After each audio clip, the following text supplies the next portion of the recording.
Hey, how's everyone doing today?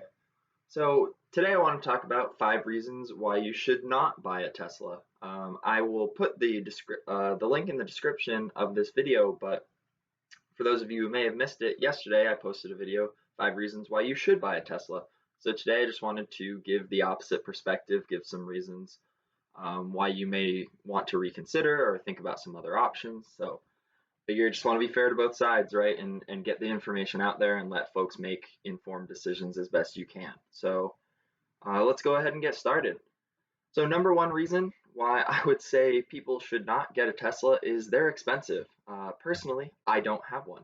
I've ridden in them with friends who have them, but I don't have the money to go out and buy a Tesla. Even the cheaper models, the Model 3 and the Model Y, they're still much more expensive than my Hyundai Elantra that I have that costs less than $20,000, right? So cars are expensive. Teslas are more expensive than the base car that you can get. So I'm not going to sit here and pretend that everybody can afford them. If you can't afford it, you shouldn't buy it, right? It's not going to be worth it if you put your family into a bad financial position or if you have to sacrifice other things just for a car that you think is cool or something, right? But there are some other reasons, and you can watch my video on why you should buy it if money isn't the most important factor for you. But I know for a lot of people it is. So that's number one. Number two, interesting one here, and a lot of people will argue about this, but they are not always better for the environment than a comparable gas car, right? So how it works is with these electric vehicles, there is a big environmental impact upfront in terms of extra plastics cost, extra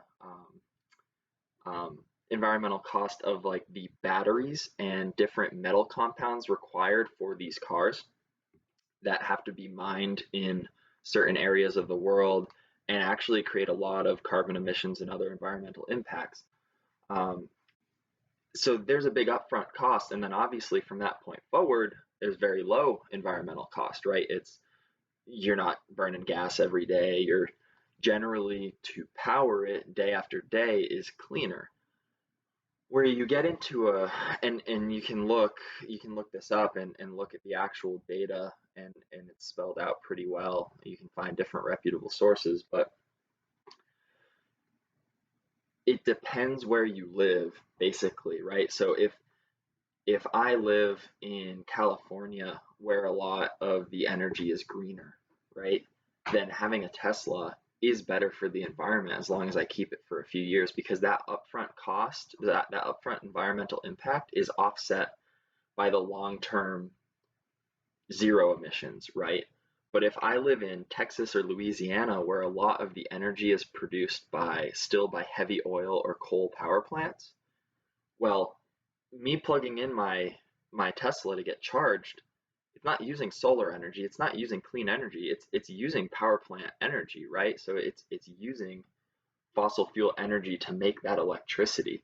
And then it takes a longer period of time to overcome that environmental impact of the initial construction. It's still better. It's still better than filling it up with gasoline at a gas station, but it's not, you don't earn back that offset as quickly. So that brings me to the other important point is if you're one of those people who only likes to own a car for 2 or 3 years, getting a Tesla is actually not going to be environmentally better if you get a new Tesla in a few years because you keep incurring that big environmental cost upfront of building the car. If you have a Tesla for 10 years, you're good. You're better for the environment. It's the right thing for the globe, right? But if you're constantly getting new cars, it'd actually be the best thing for you to do for the environment would be to buy used cars because then you're not getting that big environmental impact up front. So that's kind of a long one, but just wanted to kind of clear the air on that. Number three is range. Now, a lot of the Teslas, right, they have just about as much range as a gasoline powered vehicle these days. They've done really good with that. But the problem you run into is if you commute long distances or if you like to do road trips,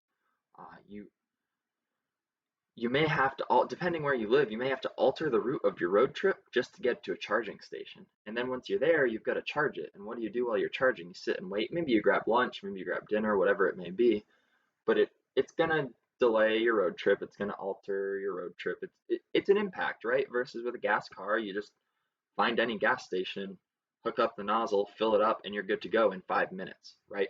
So it is just something to consider. It's a difference. You have to sort of gear your life around it if that's the choice you make. I'm not saying it's the wrong choice. I'm just saying for some people it's more important than others. If you just live in a city and commute, a half an hour each way every day, and that's kind of all the driving you do, and you have another, say your family has another car that you can do long road trips on very conveniently, then great, right?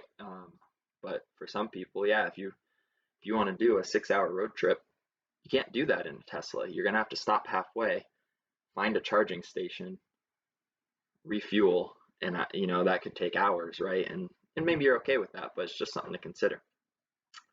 Number four, this is just kind of a funny one, sort of, but some people might look at you like a jerk. Some people look at anybody with a nice fancy car like a jerk, right? So if you're okay with that, you don't have to be their friend anyway, if they're gonna look at you that way just because of a choice you make on a car. But something to consider. Some people look at people with Mercedes like a jerk. Some people look at people with Hummers like a jerk. Some people look at people with Teslas like a jerk. It is what it is. So just something to think about. If you have friends or family that are super against it, it might affect your life slightly. And number five, I think this is an important one. Lots of other car companies are now on the electric vehicle bandwagon, and they've had to step up their games. There's no longer this like, oh, we can just keep doing things like the Nissan Leaf, and where it's just not, it just doesn't cut it as an actual car, right? So now you've got like the GMs, the Fords, they're coming out with electric vehicles in the next few years that are going to be actually competitive with Tesla. And that's an important factor because competition is good for any industry. Competition will bring prices down and quality up. It always does. So right now Teslas are more expensive, but if you start getting all these other companies coming in with cars that are as good and just as quality, and maybe the price is a little bit lower, then that brings Tesla down, or that brings the right, and the price will start to come down and it becomes a more achievable vehicle for more consumers to get. So if you don't need one right now, it might be a good idea to just wait a couple of years until some of these bigger car companies get into the game with their, real competitors, and it might be a better competitive climate in a couple of years to get yourself more bang for your buck, if that makes sense. So that's all I had. Those are my 5 reasons why you shouldn't potentially buy a Tesla. Let me know what you think in the comments below, and subscribe if you want to see more of my videos. Like I said, I posted yesterday the 5 reasons why you should, so if you're interested in that, click the link in the description and that'll take you to that one. All right, talk to you next time.